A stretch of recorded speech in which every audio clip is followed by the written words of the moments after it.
All right. Take it.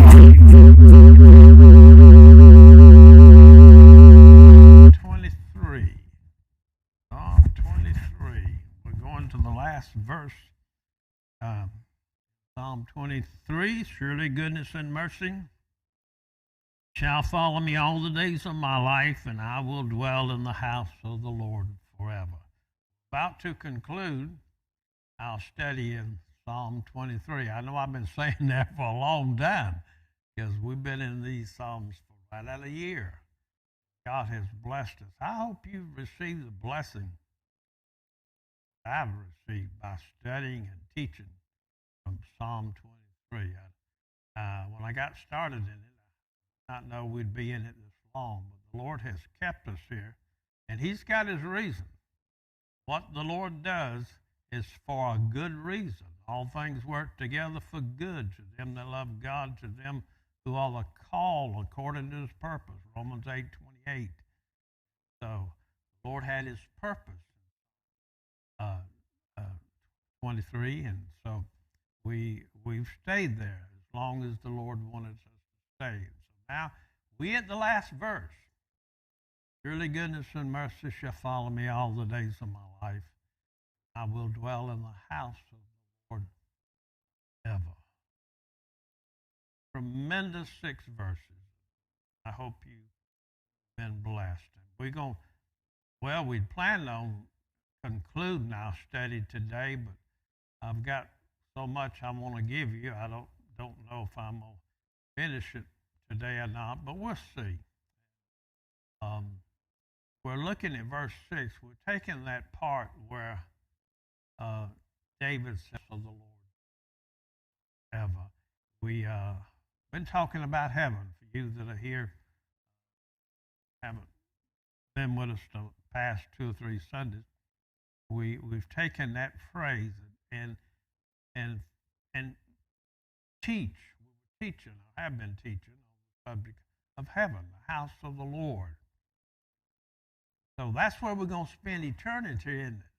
And so those that profess to be saved and go into heaven, you would think that most of them would be interested in learning about heaven. Well, I don't know about them, but you do. You've showed your interest in wanting to learn about heaven by being here in Sunday school, and we thank you for that. God bless you. You're an encouragement. To look out over this group and see 12 or 13, I think we counted in this class, is good because our attendance runs anywhere from 13 to 16 in this class. But we've got several that would be in this class, but they're over in the kitchen having to work over there. So we would be, wasn't for that, we'd have our regular attendance. And I think that's good. God always has a remnant. You know, in the masses of the group, there's always a remnant of people that are true to the Lord, true to the Scriptures, and want to know more about the things of God. And that's why you're here today. That's why you support Sunday school, because you want to know more of the Bible than just a little drop, a little bit here and there, a little bit of church once in a while. Some folks attend church maybe one Sunday, skip 2, come back another. I don't understand that kind of Christianity. But those folks they're not included in the remnant as far as I'm concerned. But they're not the ones that really want to know and study God's Word, but you do. And God bless you for that. You're the one that encourages the preacher. You're the one that encourages the Sunday school teacher. And you're the one that practices exhortation in the church. You build up the faith and the encouragement of other believers just by being here. And so you're somebody that they can come into the church and fellowship with and be strengthened and be encouraged and share the things that are going on in your life. Sometimes the things that are going on in our life needs prayer. And so, that's what we do. Please pray for me. I'm not feeling well. Or pray for my spouse, or pray for my other loved ones. So you can share those things and ask other people to pray for you and join with you in praying for the sick. Didn't know Todd had been in the hospitals, but God bless him. Hope he's doing all right. I understand your wife is not feeling well too. And so, okay, but we're here today, and we want to learn some more things about heaven. So we're taking that little phrase in the last verse of Psalm 23, when David had the testimony, I will dwell in the house of the Lord forever. And that should be the testimony of every believer. And I mentioned this before, and I say it again. Sometimes when you talk with people and you ask them, are you going to heaven when you pass away? If you died today, do you know that you'd go to heaven? You get all kind of crazy answers like, I hope so. I'm trying to do the best I can. Whoa, whoa, whoa. That's not a testimony. A good testimony is like David, I will dwell in the house of the Lord forever. And it's because of Calvary. It's because of Jesus Christ, the one that we're celebrating during these days. His birth is coming into the world to provide salvation for us. It's his birthday that's coming up. And so that's why, and that's how we go to heaven. It's through him. And so if anyone's listening on YouTube or Facebook and you're not sure of heaven, you're not sure of living and dwelling in the house of the Lord forever, now is a good time, an excellent time to come to Christ and be saved and accept him and put your faith in him. Then you can have the testimony of David. I will dwell in the house of the Lord forever. All right, with that in mind and that introduction, we're going to Revelation chapter 21. And we've already discussed several things in chapter 21, but I'd like to give you a few more things. We're going to, today, John is carried by one of the angels to a real high mountain.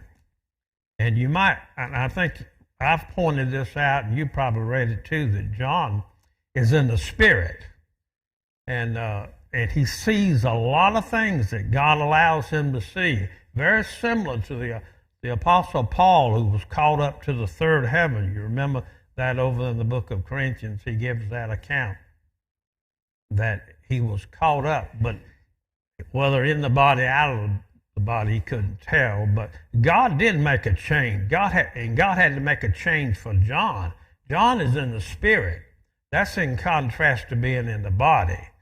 And so the things that John sees and the things that Paul saw, when he was called up to third heaven, God had to change their spiritual eyes and their spiritual condition, because the things that they see and experience in heaven, the natural man can't take that. The natural body cannot take that, so the body has to be changed.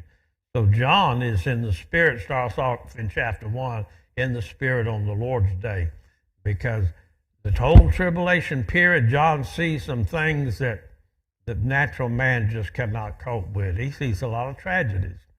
He sees some blessings too. He sees some good things, especially now when we come down to chapter 21 and 22. It's all about heaven. And so God's people who are going to spend eternity in heaven, we want to know something about heaven, don't we? And I've learned a lot in my study since I've began this series of lessons about heaven.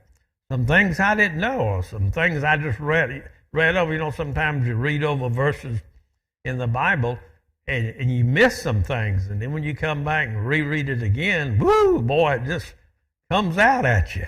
And so my study of heaven in Revelation chapter 21 and 22 has just come at me with such a great blessing and a great thrill and excitement to know that this is where I'm going to spend eternity. And it's all because of Jesus Christ. All because of the one who loved us and gave himself for us. All right, we've been talking about some things that are not going to be in heaven. I'm glad they're not. And just to remind you of it, we don't have to worry about the devil anymore. When he's going to be cast into the lake of fire. Him and the false prophet, oh man, and the Antichrist, they're going to be done away with. And no more getting out. He won't be able to get out. He'll be in the lake of fire. The devil will not be around to tempt us anymore. He won't be anywhere in heaven. In fact, the doors in heaven don't even have to be locked. And so the devil won't come in, and lost people won't be there. Now, that's kind of sad in a way, because we've got a lot of lost loved ones and friends that are not going to heaven. If they died today, they would not enjoy this place you and I are going to. And that's so sad. In our next series of lessons, I mentioned this last Sunday, and I want to mention it again. But I'm going to show you some things from the Bible, how we can win our loved ones. Some of you have children, some of you have parents and friends at school and friends at work that are not saved. And so I want to show you from the Bible how we can reach them. I've had the wonderful privilege of winning several of my relatives to the Lord. When I started preaching early in my ministry, they would call me at our family reunions, and I would preach. And during that time, I led several of our people, my relatives, to the Lord. And I'm not boasting. I'm just rejoicing that some of my loved ones have been saved, and I had the opportunity to win them. And I've won my children and my parents, and the list goes on and on. But I still got some that I'm concerned about, deeply concerned about. I'm not sure that they're saved, and I'm sure you do too. And so we want to win them, because once they die, their destiny is set. There's no change. There's no redemption, no salvation after death. So we've got to reach our loved ones in this time. And I want to show you from the Bible some things that we can do to help get our loved ones saved. But heaven's real, and we've learned that. It's a real place. It's where we're going to spend eternity. Folks, just think about that. Forever and ever, in a place where there's no devil, and there's no sin, there's no thieves, no crooks, no drunkards. Oh man, I'm telling you, boy, our nation and our world has really gone down the tube of sin, and sin is just everywhere. And Paul calls it perilous times over there in 2 Timothy chapter 3. And we talked about that here a few weeks ago. And there's some more things I want to give you in that chapter, and we'll do that in our next study. But we're in perilous times. We're in the last of the last days, folks. The Lord's coming. And I believe with all my heart, and I've said it before, I say it again, He's coming in our time. Everything is set. The world is ripe for the coming of the Lord and the tribulation period. We've already seen the shadows of the tribulation period. When you see something like the event that happened in Kentucky, when a whole town is wiped out, that's a shadow of the tribulation period. But that's just mild compared to the tragedies and the events that's going to take place during the tribulation time. The tribulation time is that 7-year period in the history of man after the rapture of the church. You and I are going to be taken out before that tribulation begins. Don't think you and I are going in through the tribulation, because we're not. The tribulation period, also referred to as Jacob's week of trouble, 7 years of judgment.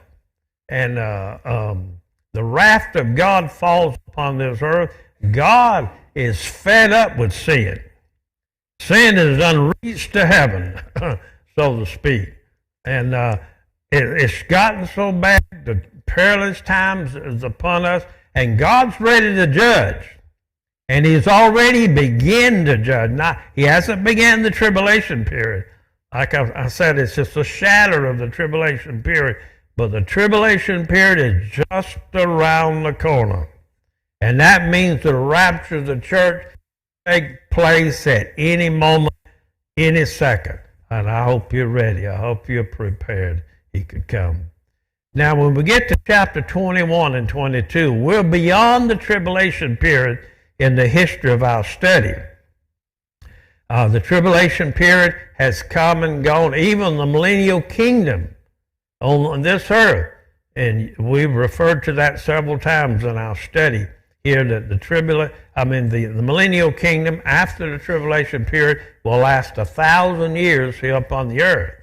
And then there's the great white throne judgment, the devil cast into the lake of fire, the lost are in the lake of fire. There's no lost people when we get to chapter 21 and 22.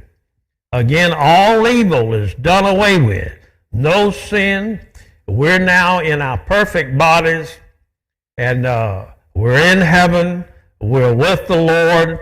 And John, in chapter 21, is taken by one of those angels that executed the judgment of God during the tribulation time. He takes John to a very high mountain. He said, I want to show you the new heaven and the new earth and the new Jerusalem. And so our study now is reached to that point. We want to get a good biblical glimpse and a good biblical study of what heaven is like. And so we're going to look at a couple verses. Let's look first of all at, now this may be just a review because we've covered some of these things and we've talked about them, but I want us to go a little more in detail of chapter 21, getting a good biblical view that John received. Now, we're not given the spiritual eye, but we have the spiritual word, and we have the Holy Spirit within us that will help us better understand chapter 21 and 22 and get a good vision of what heaven is like. So, now we've already discussed in detail what's not going to be in heaven. Now again, no sin, no devil, nothing that defiles, has perfect peace. This is a perfect place. And we're going to find in chapter 21 that it's a beautiful place. You have never seen anything so beautiful. And in this time of the year, you can ride around at night and see the beautiful lights and the beautiful trees. And we have two beautiful trees here, and our church looks so good, so beautiful. But heaven, there's nothing on this earth that can compare how beautiful heaven is. And John tries to relate to us in chapter 21 what heaven really looks like. And so you have to sort of take what he says and the description he uses in chapter 21 and let your imagination just see what he's talking about. Heaven is a beautiful place. Now, when we get to chapter 21, there's going to be a new earth. This earth is going to be destroyed, and God's going to recreate this world. Because it's going to be devastated by the tribulation period, so God's going to have to remake it and redo it. The first heaven and the second heaven where the birds fly and where space is, he's going to have to redo all that because man's already polluted the sky. And even in space, they tell me that, boy, we got a lot of junk that's floating around in space right now that could come to the earth and maybe land on us. So, yeah. But man has gone into the first and second heaven, polluted, so God's got to redo all that too. Man has ruined the earth, ruined first and second heaven. God's going to remake that. We'll see that in verse 1 of chapter 21. I saw a new heaven, a new earth, for the first heaven and the first earth were passed away, and there was no more sea. So we've pretty much covered that verse and talked about that, how God's going to remake the earth. But what we want to talk about today is not so much the new earth and the new first and second heaven, but the city of God. The city of God that comes down from the third heaven. The third heaven is God's abode. That's where people that are born again, saved, when they die and pass away, they go to the third heaven. They go into the presence of the Lord. And we also talked about that. But what happens here in chapter 21, the angel takes John to a very high mountain, said, I want to show you the city. There's going to be a new Jerusalem that comes down from the third heaven, comes down to the earth, and it's so beautiful. And he describes the pearly gates and the foundation with the precious stones. And the city itself is pure gold. And in the main street that goes through the city is pure gold. And so all these gems and golds and diamonds and it just adds to the beauty of this wonderful place. God's got something good for us, babe. I'll tell you right now, I can get excited, and even though we're not ready to go to heaven, we're prepared to go to heaven, and we're excited about that. That's where we're going to spend eternity, like David said, there forever and ever, in such a beautiful, perfect place. Nothing there to defile it. There's no sin. You don't have to worry about anybody stealing anything. Boy, they're showing all these things on the news now where there's a snatch and grab. We don't have to worry about that crowd. They're not going to be there. Won't be no snatch and grab in heaven. I promise you that. Because the devil influences all that. Those people are working and doing what the devil wants them to do. And all of them are going to be in hell. We're going to be in a perfect place. Heaven's a perfect place. Some of you have loved ones that have passed on. They're already there. They're waiting on you to make sure that you're going to be there and they're going to see you again. So let's look at these verses here and look at let's see. Let's start with verse 9, chapter 1. Since we pretty much covered the first 9 verses of that chapter, let's look at that in verse 9. And there came unto me one of the 7 angels which had the 7 vials full of the 7 last plagues, and talked with me, saying, Come hither, I will show thee the bride, the Lamb's wife. And he carried me away in the Spirit to a great and high mountain, and showed me that great city, the holy Jerusalem, descending out of heaven from God. And so one of these angels, they take John, and John has had the privilege of just seeing so many good things during his time and his experience here. But now he's about to see the city of God. The city of God is a portion that God is working on right now. You remember John chapter 14 where Jesus said, I go to prepare a place for you. He says, in my Father's house are many mansions. And so Jesus is working on the mansion, and he's working on this city. And so the mansions, we believe, is in the city. This is the city of God, the New Jerusalem, that's going to descend down from third heaven. And this is where our home's going to be. This is where our mansions are going to be. And Jesus has been working on this for nearly 2,000 years. Can you imagine after nearly 2,000 years of God working on our mansion and our home, how beautiful it must be?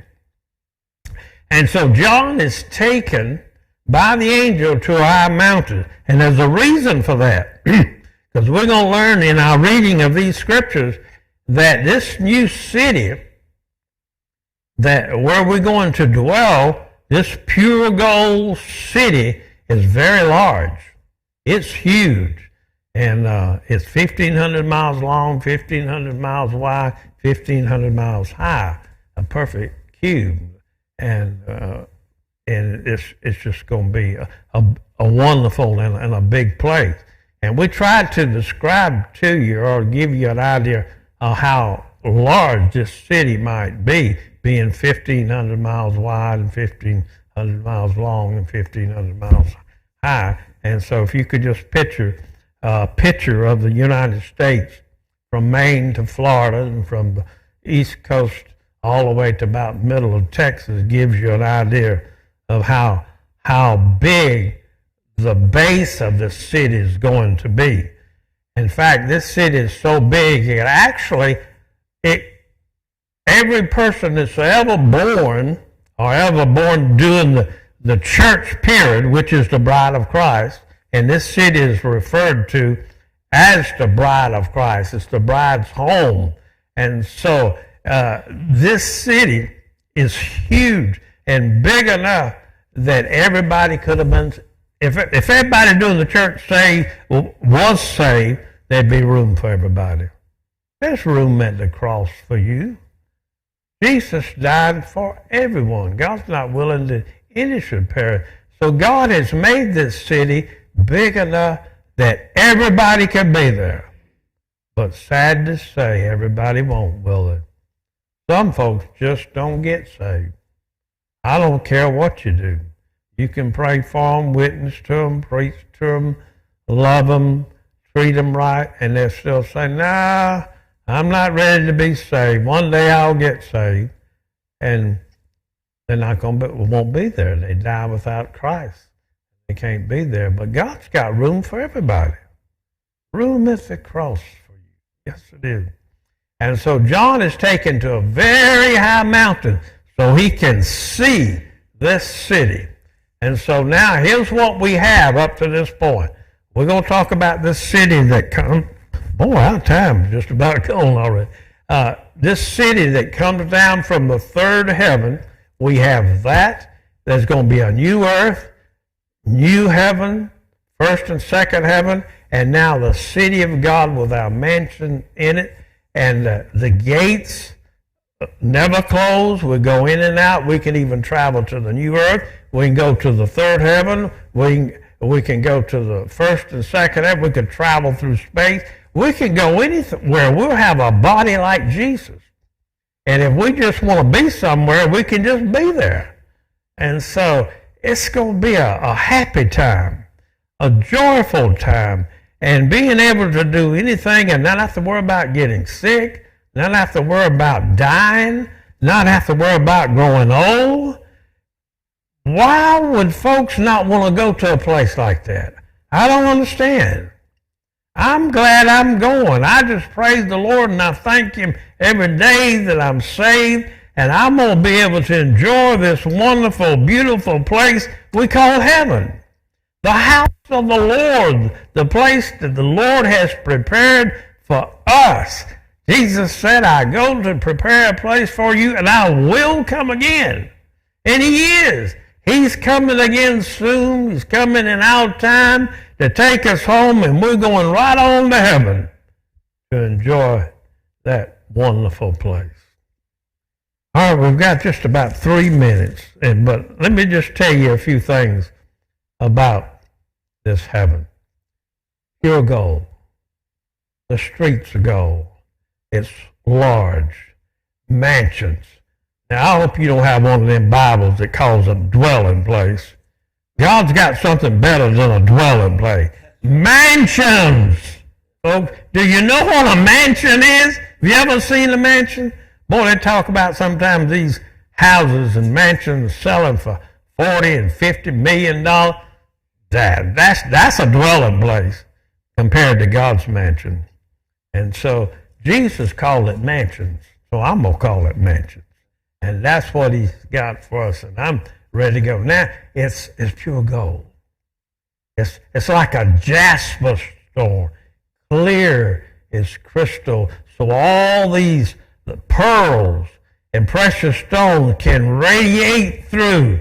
And we see a lot of beautiful Christmas tree lights this time of the year, but that don't compare to these precious stones that are in the city of God. Now, this is New Jerusalem. This is the bride's home. You and I are part of the bride. in the book of Ephesians, it teaches us that the Lord is the groom and we're the bride. And so this city, God is prepared just for those that are saved during the church age. We're special people. The Bible calls us peculiar people. We're different from the world. And the Lord treats us like a brand new bride, and he presents this city and this mansion for us to enjoy. Now, this city, as big as it is, God's got a wall around it. That's just to add to the beauty. And these walls have 12 gates. And at these gates, there's an angel. And these gates have inscribed in them the names of the 12 tribes of Israel. God hasn't forgotten Israel. Okay? And so these gates, there are 3 on each side, 3 on the south, 3 on the north, 3 on the west, 3 on the east. And these gates are never closed. These gates are always open. We can go in and out. We don't have to lock anything up in heaven. We don't need no keys, no locks, because there's no devil, no sin, no one to come in and snatch and grab. No, that don't happen in heaven. And so the wall around is 216 feet high. It's a great wall, and the Bible says it's very high. And so then there's the foundation. And the foundation is garnished with all these precious stones. And we mentioned last week about how they've taken this chapter and all these precious stones and have studied it and found that God so arranged these precious stones in a special order. So the light can shine through, starting with the jasper. The jasper is like a bright diamond. It's clear, it's crystal. So the other precious stones can shine their lights through it and radiate and making this place such a more beautiful place. And there are about 12 different stones that from the jasper all the way down to the Methodist. And I try to learn how to pronounce some of these. I'm not very good on pronouncing the precious stones, but I can use my imagination just a little bit. The jasper and the sapphire and the chrysoprasus and emerald and all these. I can imagine how beautiful that they are. I'm not really familiar with these stones, but God knows, and God's put them together to add great beauty to this place called heaven. I see our time's already gone, so I'm going to have to stop there. We got a lot of things to do and prepare to get ready for the service. And then after the service, we're going to be eating, have a good time of fellowship around the table. Again, God bless you. Thank you for coming today. Sorry we only got just a little ways in our study of heaven. We got more to give you, so please come back, Lord willing, next Sunday, and we'll talk some more about this place called heaven. Because, folks, that's where we're going. That's where we're going to spend all eternity. Let's learn something about it. All right, let's pray. Lord, thank you for your word.